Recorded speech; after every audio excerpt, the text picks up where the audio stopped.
Luch na Tuatha agus Luch an bhailiúór.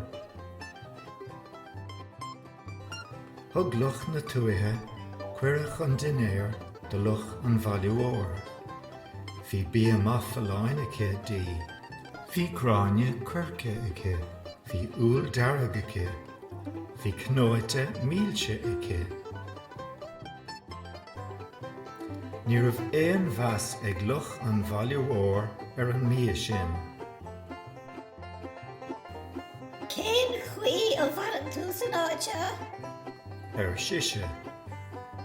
Níl agat anseo ach páil beag sa lach. Ní bhíon ach drach bhíal in agat. Ní bhíon salt ná spórt agat. Tá tach bra agam sa bhaile mór. Bhíon bia bra le nith gamán. Fág an áite agus tarlamsa go dtí an baile mór. Dimig na Lucha. Chúis siad isteach sa bhaile mór san oíche. Chúis siad isteach I dteach mór ann. Bhí phleas sa teach an oíche sin. Bhí bia bra ar an mór sa chisteann ann. Bhí cíistí ann. Bhí briscí ann. Bhí torthaí mílte ann. Níor bhlas Luch na Tuatha riamh a le héad.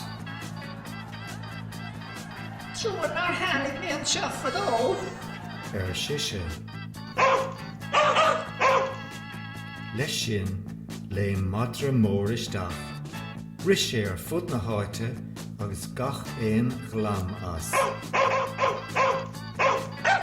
Ri Luch na Tuatha isteach faoi chathaoir agus a crí ina béal.